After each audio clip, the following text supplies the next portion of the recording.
All right. Welcome to Q&Andy. I don't know much. I'm sure it's something to do with the grass court season, Mike. What do we got? It is grass court season heavy, and thank you everybody who sent in questions over on DMs. Reminder, please send us your questions. Videos would be great. No one wants to send us a freaking Why don't video. they want to send videos? I don't know. AskAndy@surfpodcast.com is the place to send it. I don't know. Send us Think a of it video. as like a Jumbotron during DM a us a video. playoff game. Like just you're on the Jumbotron. Let's DM do us some a shit. video. You know? Come on.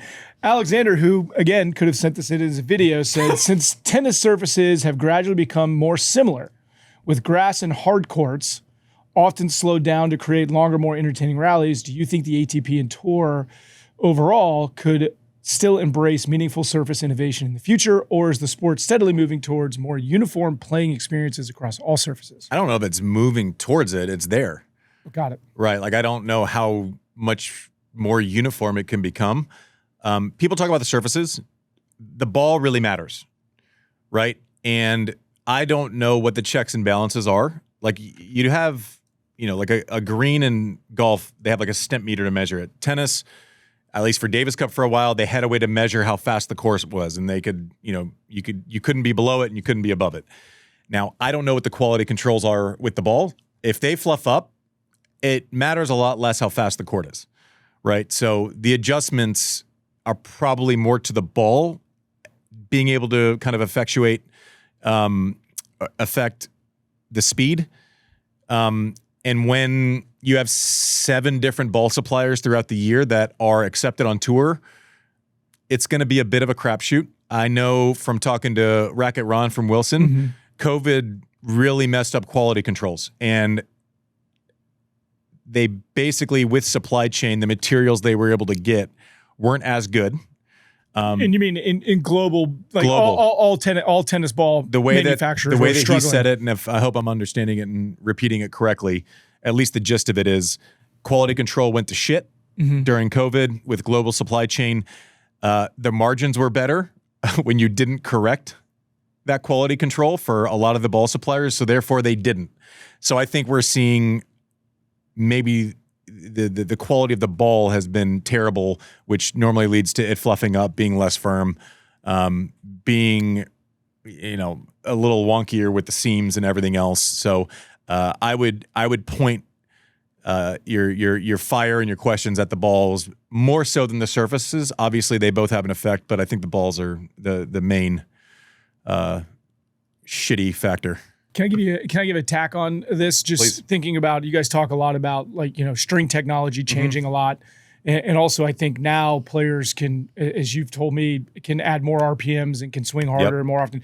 Do you think that is also a factor of the ball's abuse? Like, I mean, there's just so much more torque and so much more violence on the ball. But think about this. If you have a ball that has shittier quality and people are taking bigger swings and the impact is, so like, with wood rackets, it used to be like straight on, right? You'd play flat through, so you weren't creating this cutting mechanism every time you were hitting, right? You weren't creating that cut.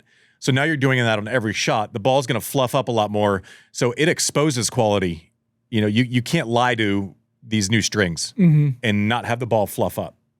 It seems like a lot of the manufacturers, and I'm not going to be a homer here, so I won't say it, but you know what I'm thinking. A lot of the manufacturers just don't really give a shit. Yeah, they're not putting the effort into the study of like all of the things we're talking about, right? Like they're not putting in the quality. They're fine. Control. It's like everyone else kind of stinks too. Like, I don't know. They're willing to deal with it. I'm sure the margins are better. Yeah.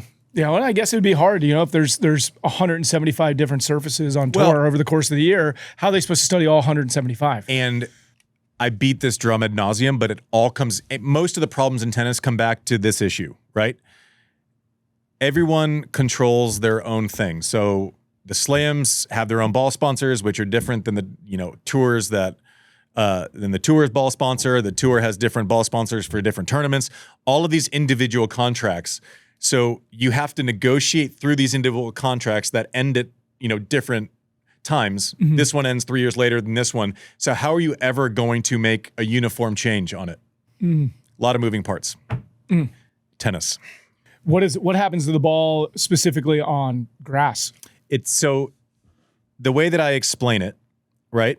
And the best I can do is if you go on a hard court, A slow hard court, you rub your hand across it. It feels like you're rubbing it, like Indian Wells feels like you're rubbing across sandpaper. So it hits and it checks, and there's air there, which makes it float because it's thin air. So it's high and jumpy when it gets there. If you run your hand across a putting green, and you imagine a ball flying through it, it skids, right? So it gets faster through the court on a well-hit ball. So first strike tennis is valued more on grass than on any other surface. So as opposed to it hitting and checking and kind of, floating up or spinning up, it'll go through the court a little bit more, which is why you see, like a Leighton Hewitt can knock down that backhand, and even if it's short, like you can't come in off of it because it's on your ankles, right? So ball flight, if you can keep it low and deep through the court, it's hard to create angles from that position, so it's effective. I mean, I think this kind of sets up a little bit what you're saying. Jackie wanted to know, what is the biggest adjustment players have to make moving from clay to grass? Well, movement. And you have to kind of almost hit your way out of defense or chip your way out of defense, whereas if you're playing defense on clay, you're obviously using your sliding as a big defensive skill with movement, and a lot of times you're finding height with that next shot. To basically, you're buying yourself time on clay, whereas on grass you can hit your way out of trouble, right? Even if you're on the full run and you send one, you're gonna get some help from the court if you connect. So the way that you play defense is completely different. The way that you move is completely different. Like you almost have to run through a shot half a step on grass, whereas in clay you're timing it up by sliding 5 feet into it. So the movement is completely different. One thing about also making that jump from Roland Garros over to kind of the grass court season was from Anne, and this was kind of leading into the tax situation I think we touched on in a previous episode. Yep. She said, I heard during Roland Garros that spending several consecutive weeks competing in the UK could subject players to significantly higher UK taxes on income earned there. What exactly changed, and how does it affect players' scheduling decisions? Obviously, we're not tax experts, but yeah, they skip parts of the British grass court season now and play events in Germany and the Netherlands. Yep. Basically, it's imagine if your job and you had kind of the same opportunity for points or upward mobility inside of your job, but one cost you 40% more is basically where we land, right? There's a certain amount of weeks, I don't know if it's a month or whatever, where you get taxed because you've made the money in England. That tax doesn't exist in Germany. You were messing around with the numbers. If you win Halle and you win Queens, you win the same amount of money, but your takeaway after taxes is like $163,000 difference, 40% difference or something. It's from our rudimentary ability to Google. Apparently, Germany's withholdings are 15.8%. Netherlands is 20%. UK's rate through a complication of tax code jumps around 45%. Yep. So that $500K turns into 300 or versus 472. Yeah. At Halle, which is a factor. I loved Queens. It was one of my favorite tournaments ever. I chose to play there, even though you're taking a bit of a bath. Now, I also had the ability to negotiate an appearance fee. Not especially when you start winning it a bunch. Yeah. Like you have a little bit more leverage. So, in my mind, I had one goal, only goal: win Wimbledon. I was not going to sacrifice what I thought was the best preparation. I thought that was in Queens. I liked being in central London and then driving out to Wimbledon Village. I liked that whole run. I was willing to make that trade-off, but I fully understand if players decide, I'd like to prepare and also make 40% more money on my earnings. Ivan wrote, from my understanding, footwork is one of the most important skills on good grass courts. Yep. I was wondering why tennis players don't wear cleats like other grass sports to help traction on the grass. Because you chew up the surface and it's unplayable. Like if you make a cleat mark and dig it up and a ball lands on it, it rolls. You can't. That's not possible. Can you explain the difference on the bottoms of shoes from your clay season to how many different pairs of shoes you had during the year? But I think it is interesting, right? The old school Puma soccer cleats that I used to have just had the little tiny teeth, but they didn't have a ton. Yeah, you have rubber nubs, but they're not a spike. Yeah. Right, and that's acceptable. You can't really play high level tennis on grass in a hard court shoe. Just slide all over the place. You need to have some grip. So players, maybe I should have said, they do wear a specific shoe that helps you dig and acts like a tiny maybe has some of the same things as a cleat, but you can't have like a cleat and chew up the court. Like you can't put a 2-inch hole into a grass court. Imagine 2 weeks of that, you're dead. Yeah. And it's not a field that's taking up like soccer pitch or something else where, it's just a little bit different. Clay, there are like grooves so that clay can go into it and go out of it. But if you don't want to grip, you want to be able to like slide. So you can't have like those pods on a clay court shoe. So the bottoms are completely different.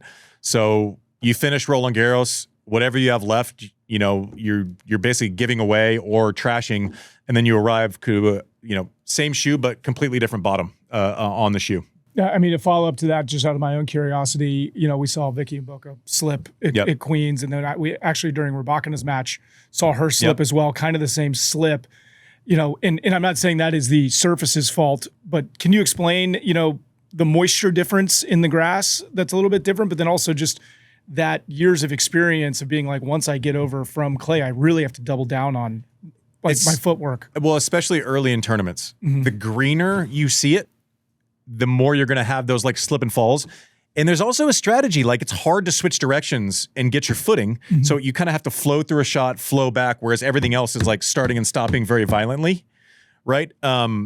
So you do see, Queens is like arguably the best grass court in the world. Like it's not what they do there, it's like, it's perfect. Yeah. And you got to start the matches at some point.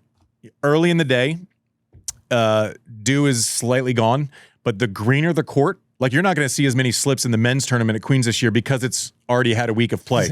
So you're digging into like drier grass and in some parts dirt as opposed to just clean grass, which is slipperier. It's going to happen, but that's also why like you see Raducanu does it really well.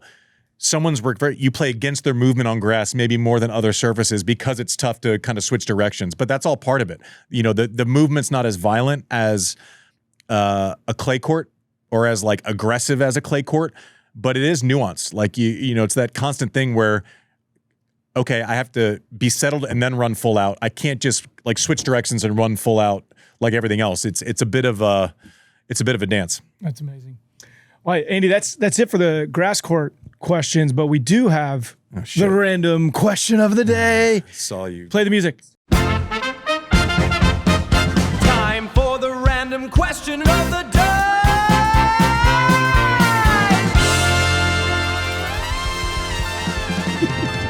All right. So what is the funniest thing you ever heard yelled at from the stands by a fan at you during a match? That is from John.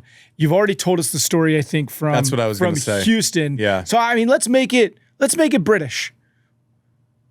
What is the wildest thing you had yelled at from a fan while playing over in the great UK? I don't remember. I mean, they're nicer than we are.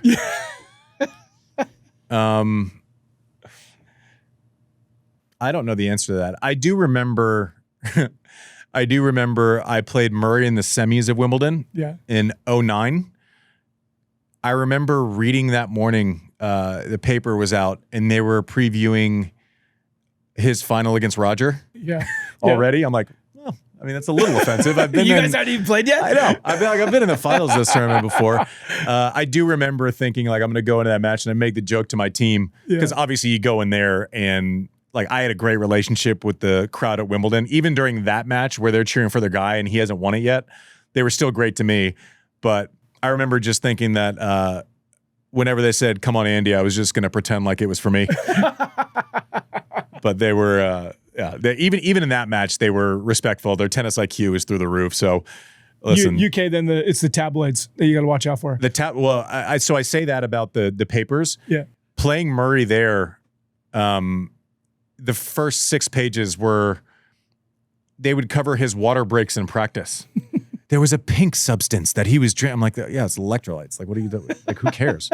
It was the amount of scrutiny that he was under. Yeah. Probably after Henman, like Henman created the mainstream obsession where this actually might happen for the first time in 100 years or 80 years at that point, whatever it was.